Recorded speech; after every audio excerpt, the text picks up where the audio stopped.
नमस्ते, good evening, बहुत स्वागत। भारत एक्सप्रेस देख रहे हैं आप। आपके साथ मैं हूं रोहित पोखरियाल। पहलगाम आतंकी हमले के बाद मानो पाकिस्तान ने अपने ताबूत में आखिरी कील खुद ही गाड़ ली। लोग पैर पर कुल्हाड़ी मारते हैं, पाकिस्तान ने शायद सर पर कुल्हाड़ी मार ली, क्योंकि भारत इन्हीं संकेतों के साथ आगे बढ़ रहा है। भारत ने पाकिस्तान के खिलाफ पूरी तरह से मोर्चा खोल दिया है। जल, थल, नभ में पाकिस्तान पर जोरदार स्ट्राइक्स हो रही हैं। पहलगाम नरसंहार के 9वें दिन भारत ने 9वीं स्ट्राइक कर दी। भारतीय आसमान पर पाकिस्तानी उड़ानों पर पूरी तरीके से ब्रेक लगा दिया, जिससे पाकिस्तान बौखला चुका है।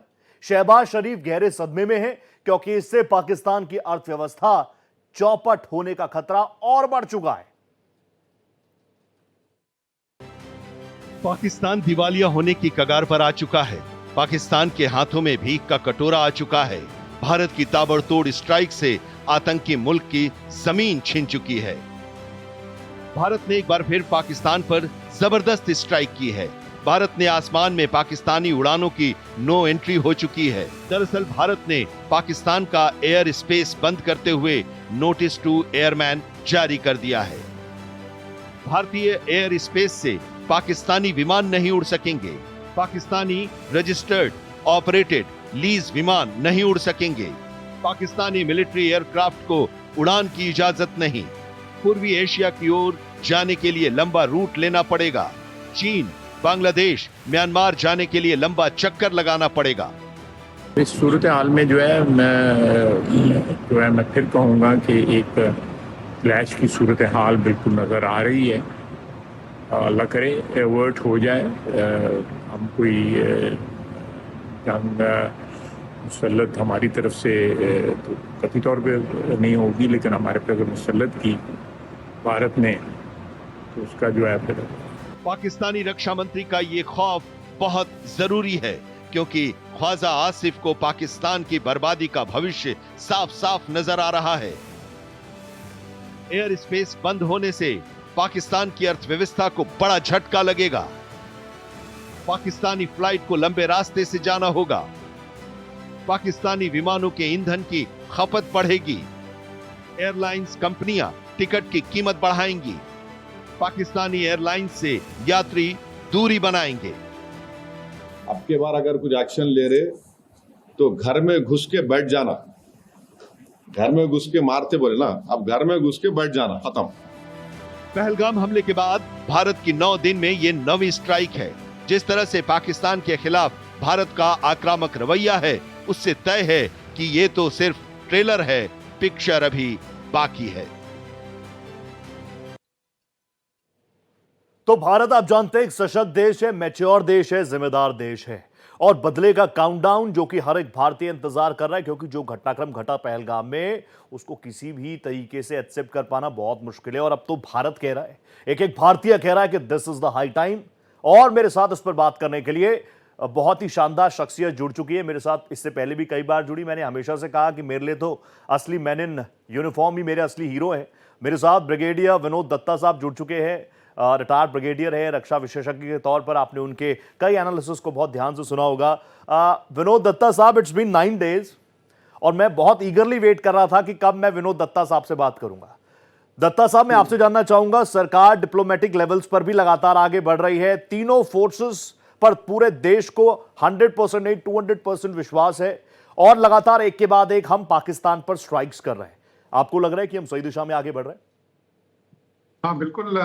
देखिए, जिस तरह से भारत अग्रसर हो रहा है और जिस तरह से उसने कई मतलब फ्रंट्स पे पाकिस्तान को मतलब ये साफ और वाजे कर दिया है कि अब हम अपने जो कदम है वो वापस नहीं लेने वाले जी। हम आतंकवाद को बिल्कुल अब बर्दाश्त नहीं करेंगे।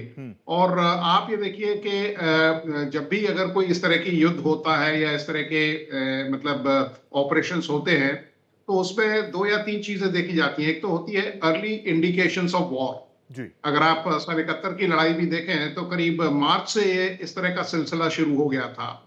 और दूसरे होते हैं लेटर इंडिकेशंस ऑफ वॉर, जिसमें गांव खाली किए जाते हैं और ये लोग वहां से पलायन करना शुरू कर देते हैं। जी। तो भारत ने जिस तरह से एक इकोनॉमिक स्ट्राइक की है, जिस तरह से इंटरनेशनल लेवल पे डिप्लोमेटिकली पाकिस्तान को अलग थलग किया है। आज आप देखिए वहां के जो वजीर आजम है वो फॉरेन मिनिस्टर से बात कर रहे हैं अमेरिका से, और उन्होंने उसको बिल्कुल दुत्कार दिया है।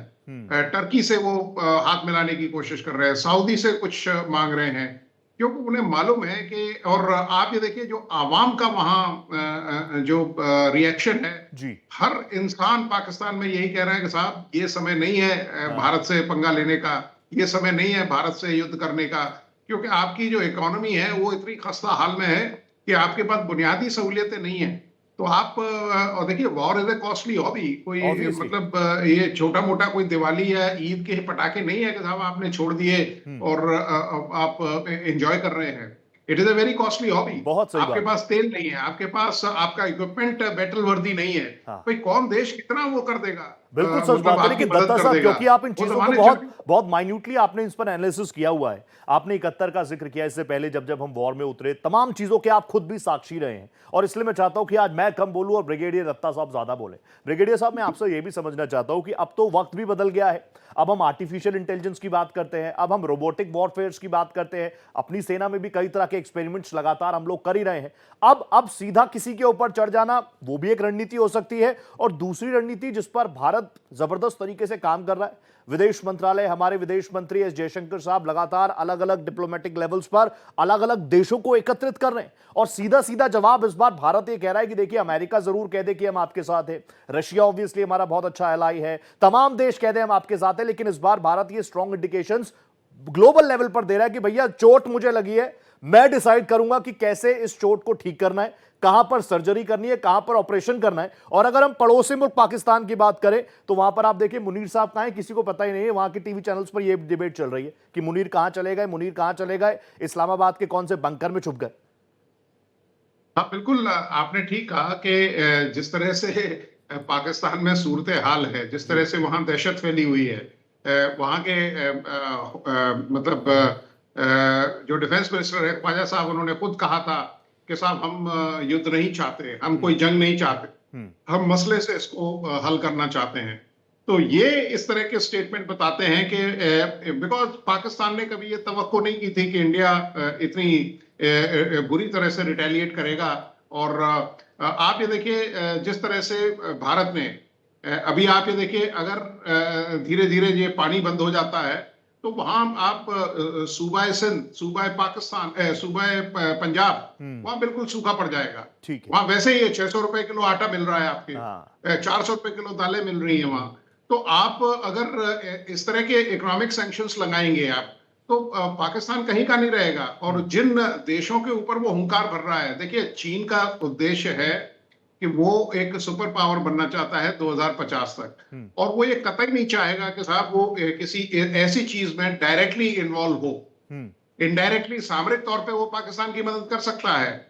आप ये देखिए अभी कुछ इक्विपमेंट रशिया ने भी दिया है, लेकिन इन सब चीजों की देखिए उधार के इक्विपमेंट से आप कितने दिन तक युद्ध लड़ेंगे? जी। आपकी इंडिजिनियस प्रोडक्शन कुछ नहीं है। और हमारे दत्ता साहब, आप आपने तो देखिए बहुत साफ कह ही 80% दिया है, we are not in a state of war. इस पर तो मैं आगे आपसे बात करूंगा, लेकिन पाकिस्तान की आवाम तो लंबे वक्त से जंग लड़ी रही है, वो गुर्बत से जंग लड़ रही है, आटा नहीं मिल पा रहा है, पानी नहीं है, ना नहाने को ना धोने को। वो जनता तो पहले से कह रही है कि हम जंग लड़ रहे हैं, अपने ही देश के अंदर अपनी हुकूमत से हम लोग जंग लड़ रहे हैं। और आप भारत से लड़ने की बात कर रहे हैं, जो कि तीसरी सबसे बड़ी अर्थव्यवस्था बनने की ओर अग्रसर है। लेकिन मैं आपसे एक चीज और पूछना चाहूंगा सर, ब्रिगेडियर सर, क्योंकि मैं बार बार हमेशा जब जब मैंने आपसे संवाद किया ना, मैंने हमेशा माना है कि अगर हमारी फोर्सेस की तरफ से कुछ आ जाए, मैन इन यूनिफॉर्म कुछ कह दे, तो वो फुल स्टॉप के साथ आता है, उस पर ना एक्सक्लेमेशन मार्क है ना क्वेश्चन मार्क है। लेकिन मैं आपसे समझना चाहता हूं, are we really not in a state of war with Pakistan? बार बार आतंकियों को ट्रेन कौन करता है? पाकिस्तान आर्मी करती है। 4 आतंकी अंदर घुस जाते हैं, सीज फायर कराते हैं, उनको कवर फायर देते हैं, अंदर घुसते हैं, वो हमारी फोर्सेस पर अटैक करती है। एक भी जान हमारी आर्मी, हमारी नेवी, हमारी एयरफोर्स, एक भी नुकसान हो, देश उसको कभी भर ही नहीं सकता, ये आप मुझसे ज्यादा बेहतर जानते हैं।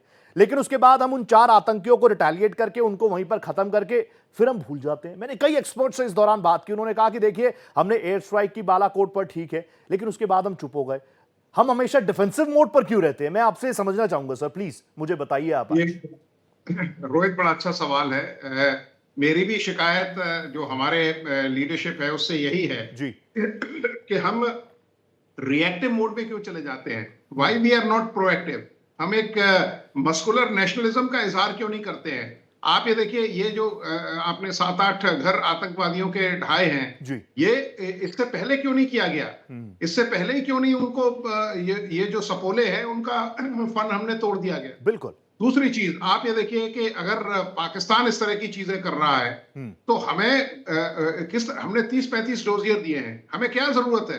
बिल्कुल। जैसे ही अटैक हुआ, टीआरएफ ने जिम्मेदारी ली, टीआरएफ के जितने टारगेट्स हैं वो रजिस्टर्ड है, इमीडिएटली बिल्कुल रिटेलिएटरी फायर जाना चाहिए था, उनके ठिकानों पे हमला होना चाहिए था, उनके जो ट्रेनिंग सेंटर्स हैं उन पे होना चाहिए था, उनके कम्युनिकेशन सेंटर्स हैं वहां हमला होना चाहिए था। आप देखिए इजराइल ने क्या किया। तो we have to follow this Israel module.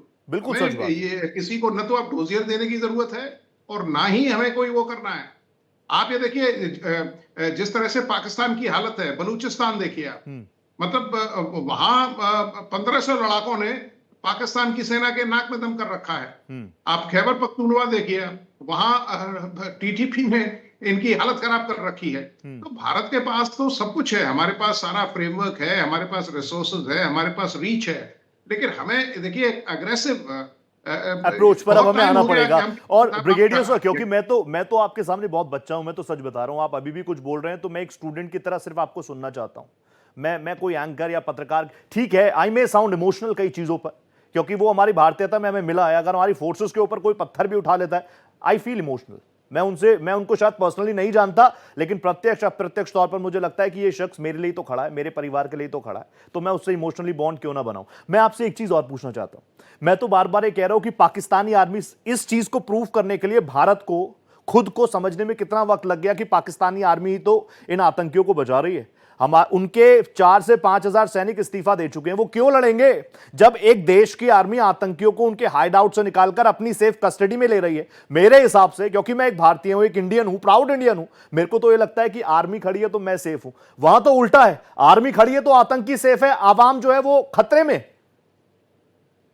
बिल्कुल आपने ठीक कहा। देखिए हाफिज सईद, ठीक है, जब इंटरनेशनल प्रेशर रहा तब उन्होंने उसको थोड़े दिन के लिए अंदर कर दिया, लेकिन वो पीछे के दरवाजे से या जेल के अंदर भी उसको वो सारी चीजें मुहैया कराई गई जो एक वीआईपी को दी जाती हैं। आज उन्हें मालूम है कि इंडिया कोई सर्जिकल स्ट्राइक कर सकता है, तो आज उसके लिए मतलब खबरें आ रही हैं कि साहब हम उसकी सिक्योरिटी बढ़ा रहे हैं। अरे भाई क्यों?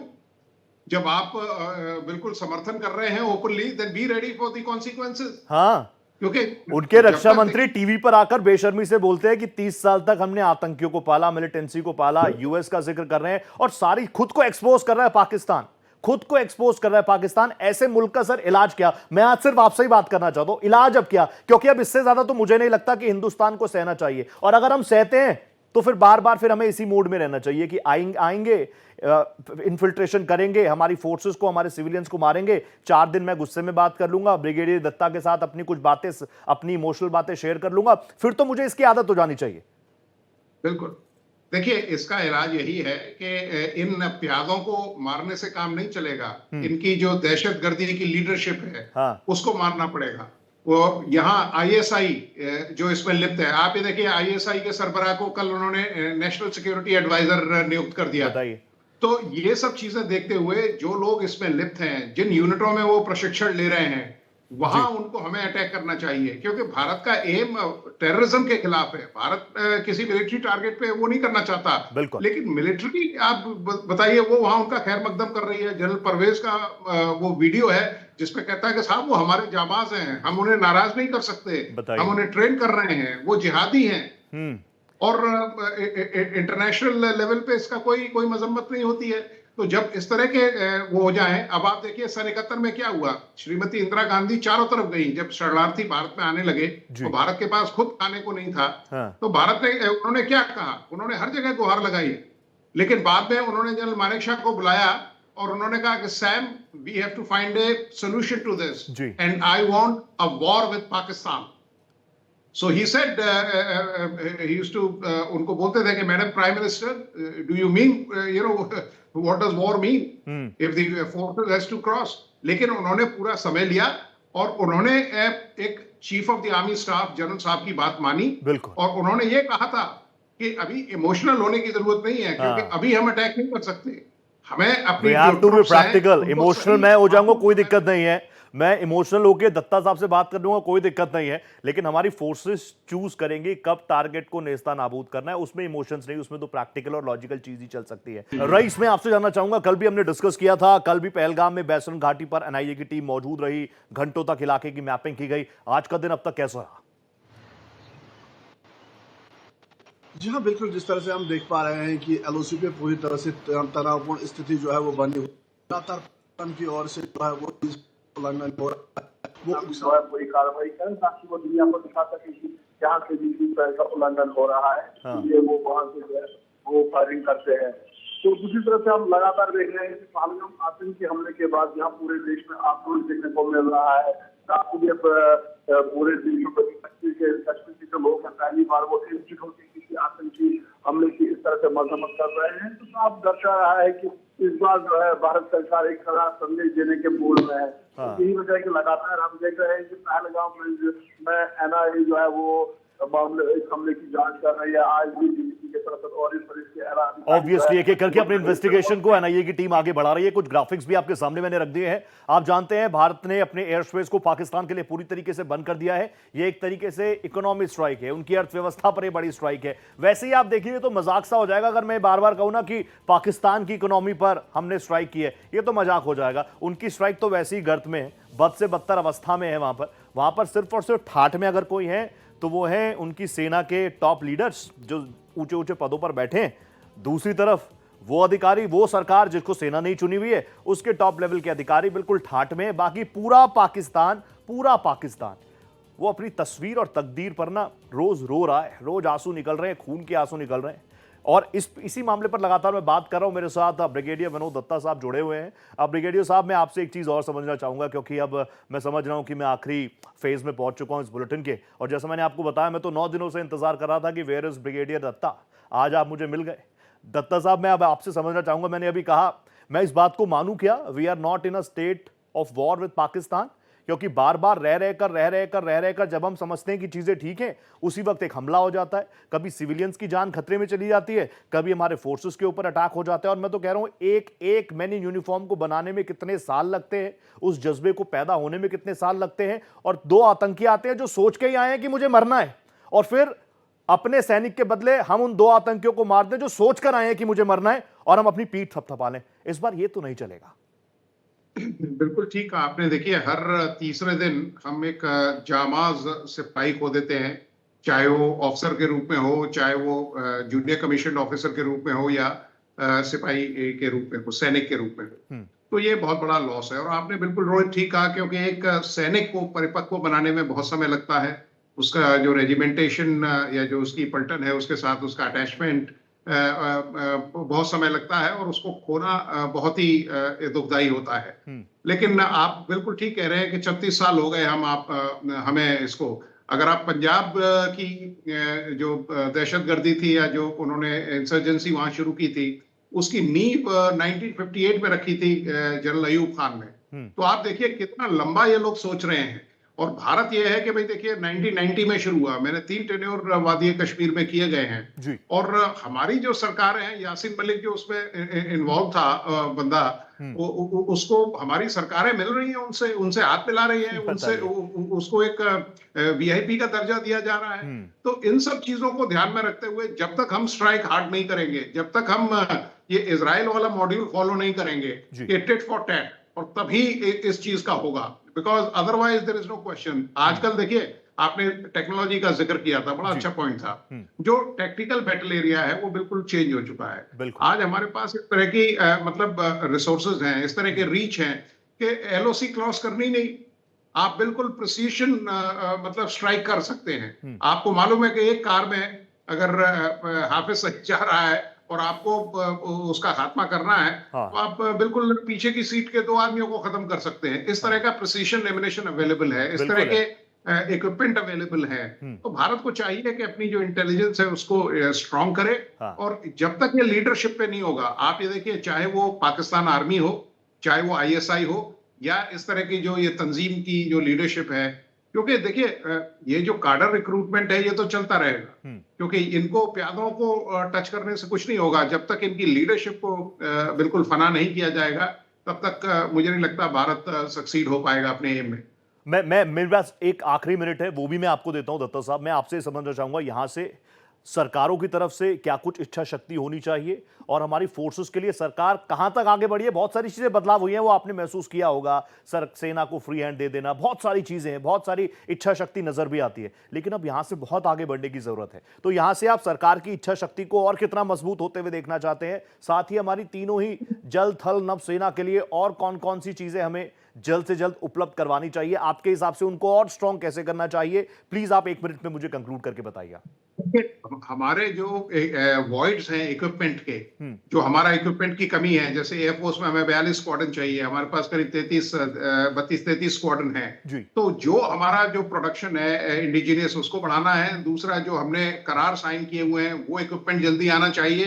तीसरी, हमारी जो मैन पावर की जो डेफिशिएंसी है उसको मेकअप किया जाना चाहिए, क्योंकि देखिए जब तक बूट्स ऑन ग्राउंड नहीं होंगे तब तक इन सपोलों का बिल्कुल जो फन है वो कुचला नहीं जाएगा। तो भारत को थोड़ी सी तरजीहत देनी पड़ेगी डिफेंस के ऊपर। ये नहीं होना चाहिए रिएक्टिव, जैसे आपने खुद कहा था कि रिएक्टिव नहीं होना चाहिए, हमें प्रोएक्टिव होना चाहिए। तो इक्विपमेंट डेफिशिएंसी जितनी है, जो हमारा आउटडेटेड इक्विपमेंट है उसको अपग्रेड किया जाए, और जो डेफिशिएंसीज हैं उसको किया जाए, और अग्निवीर को भी एक बार सरकार को रिव्यू करना चाहिए। बहुत इंपॉर्टेंट फैक्टर्स आपने उठाए हैं। सर, एक आखिरी सवाल और मैं आपसे पूछना चाहूंगा, क्योंकि आप जानते हैं मैं तो ईगरली, मैं बार बार बता रहा हूं, आप मेरे कितने फेवरेट्स में से एक हैं।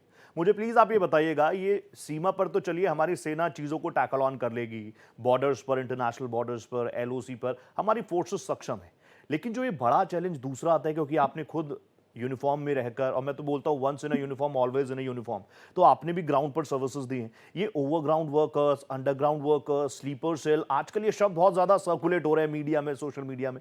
ये कितना बड़ा चैलेंज है और इससे टैकल कैसे किया जाना चाहिए? देखिए, ये मतलब बिना लोकल सपोर्ट के कोई भी टेररिस्ट जो है वो सीमा पार से यहाँ न तो सरवाइव कर सकता, ना ऑपरेट कर सकता। हाँ। और इस तरह के जो OGWs हैं, ये दीज आर बेसिकली सिंपैथाइजर्स, ठीक है।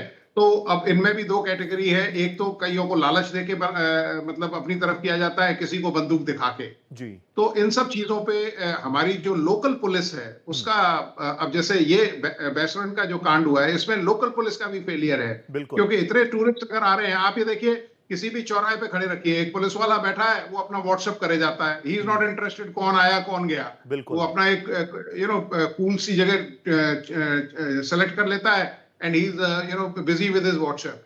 तो जब तक इन लोगों में इस तरह का इनकलकेट फीलिंग नहीं किया जाएगा कि साहब this is my duty and ये सबसे सर्वोपरि है जी, तो वो हमें करना चाहिए। और जब तक आप लोगों के दिमाग में ये ड्रिल नहीं करेंगे कि यस, क्योंकि देखिए वर्दी मतलब एक प्रतीक है कॉन्फिडेंस का। बिल्कुल सच बात है, बिल्कुल सच बात है। और कॉन्फिडेंस सिर्फ उस शख्स में नहीं जिसने वर्दी पहनी है, बल्कि उसको देखकर मेरे जैसे कई लोगों में कॉन्फिडेंस आता है कि मेरे सामने एक मेन यूनिफॉर्म है। It's a pleasure talking to you Datta sir, thank you so much. मैं जानता हूं आप काफी बिजी रहते होंगे, लेकिन मेरी पर्सनल रिक्वेस्ट है जब जब मौका मिले प्लीज आया कीजिए। आप जैसे एक्सपर्ट्स आते हैं तो तमाम चीजें बहुत अच्छे से हो जाती है। Thank you so much sir, आप जुड़े मेरे साथ।